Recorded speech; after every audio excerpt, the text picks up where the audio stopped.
जी, अस्सलाम वालेकुम। मैं हूँ अवैस सलीम और मेरे साथ आज लाहौर से जॉइन कर रहे हैं ज़ुल्करनैन ताहिर। ज़ुल्करनैन नैब के मामलात को देखते हैं, पॉलिटिक्स को भी कवर करते हैं और इमरान खान साहब के साथ आजकल क्योंकि नैब के मामलात जुड़े हुए हैं, नए चेयरमैन नैब की तैनाती भी हुई है, उनसे क्या तवक्कुआत हैं, इन तमाम चीज़ों पर थोड़ी बात करेंगे। तो ज़ुल्करनैन, शुक्रिया आपका वक़्त देने के लिए। जी, मैं आपसे जी। सबसे पहले ये पूछना चाहता हूँ, इससे पहले कि हम नए चेयरमैन पर आएँ, ये बताएं कि आफताब सुल्तान जो पिछले चेयरमैन थे नैब के, उन्हें इस्तीफा देने की जरूरत क्यों पेश आई? अ, बड़ी एक रीज़न है। आपने उसका नाम सुना होगा, कामरान कियानी का। हम्म। कामरान कियानी जो हैं वो भाई हैं former army chief Ishfaq Parvez Kayani के। हम्म। और ये आप डीएचए सिटी का स्कैम आपकी सामने है और आपने इसके बारे में पढ़ा भी होगा। ये कई साल पहले आया था। बिल्कुल। ये 16 बिलियन का स्कैम है, डीएचए हम्म। सिटी लाहौर का। और इसमें ये प्राइम सस्पेक्ट थे बाय दैट टाइम। हम्म। और नैब ने इन पे लायबिलिटी उस वक्त कोई 5 अरब के करीब निकाली थी, हम्म। 4 से बिटवीन 5 तक। तो ये चले गए बाहर। और इसके बाद नैब ने इनको रिपेट्रिएट करने के लिए प्रोसेस भी शुरू किया, लेकिन वो बीच में रुक रुका गया। तो अब इन पे, इन चेयरमैन पे सबसे पहला यही था कि आपने उनको क्लीन चिट दें, हम्म। जो कि उन्होंने इस चीज़ को स्ट्रेट अवे रिफ्यूज़ किया। ये तो आप स्टोरी होगी फ्रॉम द अदर साइड। ये कह रहे हैं कि बड़े घर की ये फरमाइश थी, तो जो पूरी ना कर पाए। और पैरेलल जो फरमाइश है वो तो आपके सामने सभी जगह पे ही है कि क्योंकि चाहे ज्यादा कहानी तो यही चलती रही है कि जी, इमरान खान साहब के हवाले से जी, और पीटीआई वो के जो पैरेलल। केसेस हैं उनको एक्सपेडाइट करना चाहती थी हुकूमत, और वो इस हवाले से शायद उतना ताउन नहीं कर रहे थे जो हुकूमत को चाहिए था। जी, वो भी है, लेकिन वो आप कह लें वो इसमें कोई इतना कोई मसला, कोई नॉट ए बिग डील। हम्म। आप ये क्योंकि अगर आप खान साहब की पे आ जाएं तो 10 से 11 माह हो गए हैं इनको, इस गवर्नमेंट को। तो अभी तोशाखाना ही निकला है, तोशाखाना के अलावा फॉरेन फंडिंग का है।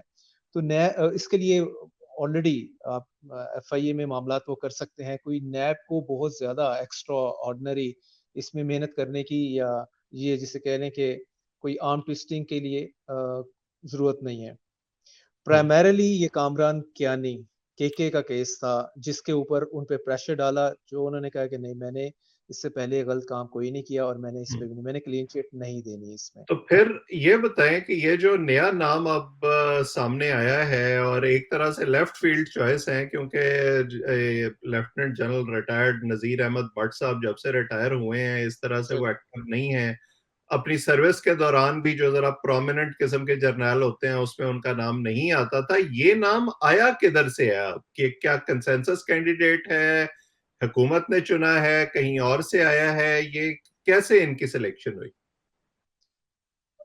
देखें, सिलेक्शन तो हमेशा से ही, जितने भी आप स्टार्टिंग ऑफ 99 में नैब सामने आती है आपके, नैब बनाते हैं फॉर्मर प्रेसिडेंट नो मोर हम्म। परवेज मुशर्रफ साहब। अ, उसके बाद सबसे पहले वो जो जनरल अमजद हैं वो हेड बनते हैं, followed by lieutenant general Khalid मकबूल हैं। सो एंड सो फोर्थ, चलते चलते कमर जमान से लेके फिर आपके जवेद इकबाल तक, एंड जवेद इकबाल से फिर आफ्ताब सुल्तान, एंड फाइनली द नज़ीर भट्ट साहब। तो इसमें आपको ये देखना पड़ेगा कि ये हमेशा से ही कंट्रोल मिलिट्री एस्टेब्लिशमेंट इसको करती है। इसमें ये कोई ऐसी चीज हटके है ही नहीं है, ये ओपन सीक्रेट है। हम्म। नैब कभी भी जो जो civilian government, so called civilian governments आपकी हैं, उसके हाथ में ये कभी भी नहीं होता। अब ये खान साहब भी अब गवर्नमेंट से निकलने के बाद कह रहे थे कि मेरे हाथ में नहीं था, आल दो कि वो उनकी ख्वाहिश जरूर रही है कि इसको फिक्स करो या उसको फिक्स नैब करो। नैब को उन्होंने जावेद इकबाल और शहजाद अकबर के कॉम्बिनेशन के साथ चलाने की तो बड़ी कोशिश की। जी, जी, चलाने की कोशिश की, लेकिन जिसे कहते हैं कि उसकी उसकी जो रेंज थी, उसकी जो जहाँ से वो डायरेक्शन लेते थे फॉर्मर नैब चेयरमैन, वो हमेशा से ही एस्टेब्लिशमेंट अपने हाथ में रखती है, उधर से ही डायरेक्शन आती थी। हम्म। और अभी भी आफ्ताब सुल्तान का ये था कि ये साहब ठीक है, अच्छे ऑफिसर थे। आईबी में इन्होंने अच्छा काम किया है। आईबी को नवाज शरीफ की गवर्नमेंट ने बड़ा ह्यूज फंड दिया था, जो कि 1947 से लेके 2013 तक उतना फंड नहीं मिला जो 2013 से 2017 के दौरान आईबी को मिला। और आईबी को पैरेलल इन्होंने जिसे कहने के एम्पावर्ड किया, इक्विप्ड किया, जो कि एक letter on one of the rifts भी थी between the military establishment and the Nawaz Sharif के, कि भाई तुम ज्यादा बैंक कर रहे हो आईबी को, इसलिए तुमने इसको इतना ज्यादा इसके ऊपर पैसा लगाया, इसको एम्पावर किया है। हम्म। ठीक है, ये एक दूसरे की कॉल रिकॉर्डिंग के हवाले से भी कई बातें उस वक्त आती रही हैं, लाइक ये आईएसआई की कॉलें रिकॉर्ड कर रहे हैं, या आईएसआई वाले इनकी आईबी वालों की रिकॉर्ड कर रहे हैं। ये भी एक टसल चली थी बाय दैट टाइम। हम्म। अच्छा, मुझे ये भी तो याद आ रहा था जी इमरान खान साहब के दौरे हुकूमत में, आपको याद होगा कि बशीर मेमन एफआईए के डीजी थे, और उस वक्त भी हमने इस तरह की खबरें सुनी, खुद उन्होंने भी इंटरव्यूज दिए उस जब वो मुलाजमत से हटे, कि जी खान साहब मुझसे कुछ फरमाइशें कर रहे थे कि उनके मुखालिफ जो सियासतदान हैं या वो सहाफ़ी जिनसे वो खुश नहीं हैं उनको निशाना बनाया जाए, और जब वो फरमाइशें पूरी नहीं हुई तो बशीर मेमन को हटाकर सनाउल्लाह अब्बासी को लाया गया और उनके जरिए जो है वो अपनी फरमाइशें पूरी कराई गई। तो ये हर हुकूमत जो है उसकी ये ख्वाहिश क्यों होती है कि ये तमाम इदारे जो हैं वो उसके हाथ में एक टूल बन जाएं और यक तरफा कार्रवाई शुरू कर दें? जी जी, ये इसकी रिक्वायरमेंट इसलिए है कि आपने अपने पॉलिटिकल ओपोनेंट को वीक करना है, और हम्म। इतना वीक करना है कि आप कहते हैं कि इसके बाद इसकी कमर टूट जाए, नेक्स्ट टाइम ये वापस पावर में रिटर्न ना हो सके, वापस ना आ सके। ये ख्वाहिश तो होती है, लेकिन यहाँ पे ये ख्वाहिश हमेशा ही अधूरी रहती है। नवाज शरीफ जो भी हैं वो 3 टाइम प्राइम मिनिस्टर रहे हैं, और हर हम्म। मरतबा अपनी टर्म पूरी किए बगैर घर गए हैं। ख्वाहिश उनकी भी यही रही होगी। इमरान खान साहब भी अपनी टर्म पूरी नहीं कर पाए। Eight the end of the day यह यही वो जगह आ जाती है जो कि एस्टेब्लिशमेंट कहती है कि नहीं जी, ये तो हम आपको बताएंगे कि किसको कितना फिक्स करना है, कितना किसकी कितनी अकाउंटेबिलिटी होनी है। और एक लेवल तक अकाउंटेबिलिटी बार अगर आप ये 6 तक ले गए हैं, तो आप कहते हैं नहीं बस 10 तक नहीं, 10 तक की ख्वाहिश होगी जो कि इनकम्बेंट इनकम्बेंट रूलर होगा। हम्म। तो वो चाहेगा कि जी इसको एक एक मरतबा फाइल दो, हम्म। उसकी तो ख्वाहिश यही रहती है। लेकिन अगेन ये स्पेशली नैप नैप की जो बागडोर है वो एस्टेब्लिशमेंट के हाथ में होती है, तो वो एक लेवल तक ही लेके जाती है, और उसके बाद नहीं। उसके बाद वो कहते हैं कि नहीं, हमने इसको भी, हमने सारे एग्स जो हैं एक ही बास्केट में नहीं डालने। हम्म। तू ही तू तू ही साडे लिए सारा कुछ नहीं गा, somebody else is also there। तो वो अच्छा, ये ये जो सिचुएशन बनती है। नैब के हवाले से अब जो केसेस हैं उनकी अगर हम बात करें, और कामरान कियानी से ही शुरू कर लेते हैं, आपका ख्याल है कि ये जो नए चेयरमैन आए हैं और इनका खुद भी फौजी बैकग्राउंड है, इन्होंने कहीं ना कहीं जनरल कियानी के साथ सर्व भी किया होगा, तो ये शायद वो डिलीवर कर सकेंगे जो पिछले डीजी जो पिछले चेयरमैन नहीं कर सके? सर्टेनली इनके back of the mind, front of the mind में बिल्कुल होगा कि जाहिर है जब इनको लेके आए हैं, और इससे पहले जो इनके प्रेडिसेसर हैं सुल्तान साहब, हम्म। उनकी फेट का भी नहीं पता होगा कि वो क्यों गए हैं।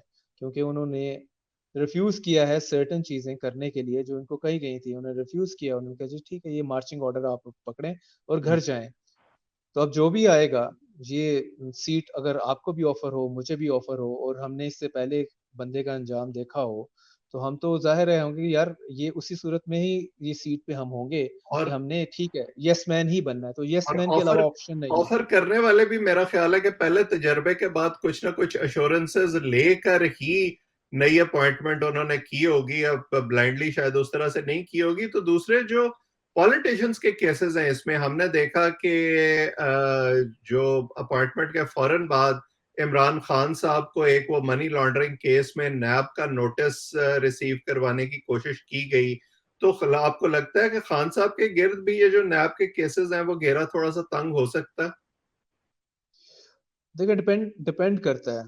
ये इसी तरह ये है जिस तरह इससे पहले शहबाज शरीफ और बाकी सारे पीएमएल नून के काफी सारे लीडर्स के खिलाफ नैब ने केसेस किए, हम्म। और कोई एक एक भी इनमें से कन्विक्ट नहीं हुआ। नेम एनीवन लाइक, चाहे शाहिद खाकान अब्बासी है, आपका जो है ख्वाजा आसिफ है, साद रफीक ब्रदर्स हैं, एहसन इकबाल हैं, कोई कन्विक्ट नहीं हुआ।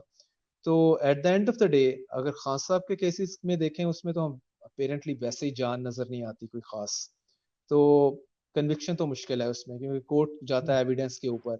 एविडेंस आपके पास उस तरह का होता नहीं है, और तभी तो यही कहा जाता है कि इस तरह के इदारे जो अब आपके, इवन आप ये देखें कि शाहिद खाकान अब्बासी जो है, उनका पूरा नैरेटिव इस चीज के ऊपर है कि नैब को क्लोज कर दें, डिसबैन हम्म, कर दें, खत्म करें, क्योंकि ये सिर्फ पॉलिटिकल इंजीनियरिंग के लिए इस्तेमाल होता है। और ये इतनी ऑब्वियस है कि वो फॉर्मर प्राइम मिनिस्टर भी रहे हैं, और जिनकी गवर्नमेंट है पीएमएल नून के, वो सीनियर वाइस प्रेसिडेंट रहे हैं, अब दो के रिजाइन कर दिया मरियम के लिए उन्होंने, कि जी वो आए और सारे अपने पार्टी को संभाले। तो वो ओपनली ये कहते फिर रहे हैं, मतलब ये है कि इनकी गवर्नमेंट जो है शहबाज शरीफ की, कि उसके पल्ले में ये भी नहीं है कि इसको डिसबैंड कर दे, इसको क्लोज कर दे। उस हम्म, शहबाज शरीफ गवर्नमेंट को भी पता है कि इसको किन्होंने इस्तेमाल करना है और कब इस्तेमाल करना है। जो नया आर्मी, जिसमें सबसे ज्यादा जो इंटरेस्टिंग चीज है, जिसपे आप स्माइल से बढ़ के एक लाफ्टर दे सकते हैं, वो ये है कि पीटीआई की कोर्ट में गई है, कहती है जी कि शहबाज शरीफ ने राजा रियाज के साथ, जो अपोजिशन लीडर है नेशनल असेंबली में, इससे मिलके नया जो है चेयरमैन नैब लगाया है। हम्म, तो एक्चुअली चूंकि अब हमारी सीटें ज्यादा हैं, तो हमारे शाह महमूद कुरैशी होना चाहिए, तो ये हम्म, भी जरा थोड़ा सा हिम्मत करके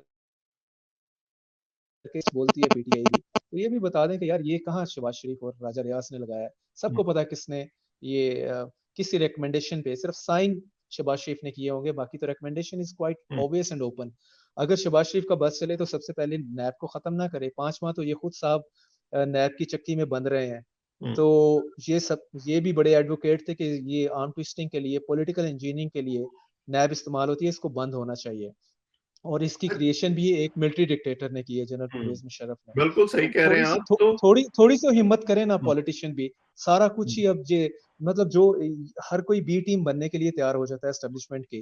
पहले खान साहब थे, अगर बकौल इनके नहीं भी, ओपन सीक्रेट है, ये 2018 का इलेक्शन सामने है, हम्म, उसके बाद जैसे खान साहब को उन्होंने रिमूव किया है, तो ये इन्होंने कहा जी हम 3.5 साल की मार भूल गए हैं, कोई बात नहीं, जितना मर्जी आपने मारा है, हम चूंकि अब आपने हमें अपनी बी टीम बना ली है, तो हम राजी हैं, हम आपके गुन गाएंगे। हम्म, कोई सिस्टम में जो खराबी है उनको तो इंडिकेट करो। और ये नैब हमेशा पॉलिटिशियंस के खिलाफ ही इस्तेमाल होती आई है। कोई तो ये कंसेंसस कर लें किसी चीज में, थोड़ा सा दिल गुर्दा बड़ा करें, और आपस की जो लड़ाइयाँ हैं। लेकिन प्रॉब्लम ये होता है कि जब भी ये एस्टेब्लिशमेंट की जो भी बड़ी पार्टी बी टीम बनती है, वो कहती है कि दूसरी जो टीम है उसको रिंग से भी आउट कर दो, उसको दफन कर हम्म, दो। तो यही प्रॉब्लम है। अब नून लीग भी उसी लाइन पे है कि पीपल्स पार्टी, सॉरी, पीटीआई का खात्मा कर दो, सब हम्म, कुछ एलिमिनेट कर दो, ये सारा स्टेज हमारे लिए ही बना के रख दो। ये प्रॉब्लम है, बिल्कुल। इसलिए और नैब चल रहा है राना और ये चलता रहेगा। राना सनाउल्लाह ने तो एक प्रेस कॉन्फ्रेंस में भी ये कहा कि अगर जो है वो अदालतें नोटिस लें और इदारे नोटिस लें और बदजुबानी पर नाअहली हो तो उसके बाद हम इलेक्शन करा सकते हैं। मसला तो यही है कि सियासी जमातें जब अपोजिशन में होती हैं तो उनकी तरजीहात और होती हैं और वो सब कुछ उन्हें बिल्कुल। भूल जाता है इक़्तिदार में आते ही। तो आखिर में अगर मैं आपसे पूछूं कि नैब लॉज में जो अमेंडमेंट्स हुई हैं, इमरान खान साहब बड़ा उसको तनकीद का निशाना बनाते रहे हैं कि यह हुकूमत ने अपने केसेस जो हैं उनको खत्म करने के लिए किया है। अगरचे मैं देख रहा था कि उसी के तहत उस्मान बुजदार का भी एक केस जो है वो खत्म किया गया। तो इस वक्त बड़े बड़े केसेस कौन से हैं जो शायद इमीडिएटली परव्यू में आएंगे, नए नए चेयरमैन को उन पर फोकस करना पड़ेगा? जो जो ऑलरेडी बेनिफिट ले चुके हैं जो पीएमएल नून जो की जो लीडरशिप चल में। रहे हैं इस वक्त, जो खत्म हो गए हैं अदालतों से, वो तो जाहिर है आप चेयरमैन उसको टेकअप नहीं कर सकते। लेकिन इस जी वक्त जो चल रहे हैं नैब के अंदर मामलात, उसमें कौन से बड़े केसेस हैं? जी जी, पहले मैं थोड़ा सा क्लैरिफाई कर दूं, जो केसेस ये खत्म कोर्ट्स ने नहीं किए, हम्म, कोर्ट्स ने उठा के रेफरेंसेस वापस नैब की कोर्ट में भेज दिए। नैब ओके। की कोर्ट से मुराद ये है कि नैब की के स्वाबदीद पे छोड़ दिया है कि जनाब अब आपने इस पर क्या करना है। ठीक है। आपने इसके ऊपर दोबारा से इसको एंटी करप्शन में भेजना है, इसको एफआईए में भेजना है, क्योंकि 50 करोड़ की करप्शन, कम से कम 50 करोड़ की करप्शन से ऊपर होगा तब आपके परव्यू में आता है। इससे हम्म, नीचे वाली करप्शन तो आप हाथ ही ना लगाएं। तो हम्म। अभी तो नैब ने उसको डिसाइड करना है। एक साइड पे तो ये इसका तो जैसे कह लें कि एक लंबा चौड़ा वो पाइल अप हो चुके हैं, लंबे यानी चौड़े केसेस ये यानी वो इस भी टाइप। एक टिकिंग टाइम बॉम्ब है जो किसी वक्त एक्सप्लोड हो सकता है। जी जी, और फिर वही बात आ गई कि at the end of the day NAB किसके हाथ में है। नैब हम्म, जिसके हाथ में है वो नहीं चाहेंगे कि सारा कुछ ही क्लोज करके इनको, ये कल को ये आंखें दिखाएंगे तो इनको भी तो घर भेजना है ना। बिल्कुल किसी सही। स्टेज पे प्रॉब्लम तो यही होता रहा है। और बाकी करंटली अगर देख लें, करंटली नैब जिसे कह लें कि इस टाइम उसके पटारी में बड़े केसेस कोई नहीं है हुँ, जिसमें गोइंग आफ्टर टू समवन। अभी अभी उनका टास्क यही है कि खान साहब को, इमरान खान को कैसे फिक्स करना है, ये हुँ, उनका इमीडिएट उनको टास्क दिया हुआ है। जो कि हुँ, आप देख रहे हैं कि अभी उन्होंने पहले तोशाखाना के ऊपर मार्च 9 के हवाले से समन जो है वो रिसीव करवाए। आज तो उनके समन थे, वो बताता चलूं, वो हैं इनफैक्ट फॉरेन फंडिंग केस के हवाले से, हुँ, प्रोहिबिटेड फंडिंग जो है उसके उन्होंने रिसीव करवाने थे। तो जो कि आज रिसीव नहीं हुए क्योंकि आज हुँ, पीटीआई बड़े जिटरी मूड में थी, आपको पता है कल हुँ, के हुँ। एपिसोड के बाद। बिल्कुल सही। चलें देखते हैं कि अब इन मामलात में से आगे क्या निकलता है और ये चेयरमैन जो हैं, ये कितने खुलकर सामने आते हैं और फिर उस बुनियाद पर किसकी तवक्कुआत पूरी होती हैं और कौन निशाना बनता है, इस पर हम आपसे बात करते रहेंगे। आज इतना ही। जो लोग हमें देख रहे हैं, वो इस चैनल को सब्सक्राइब भी करें ताकि हमारी गुफ्तगू आइंदा भी आप तक पहुँचे। कमेंट सेक्शन में अपनी राय से भी ज़रूर आगाह किया करें। ताहिर, वक़्त देने के लिए आपका और जो लोग हमें देख थैंक यू। रहे हैं, सबका बहुत-बहुत शुक्रिया।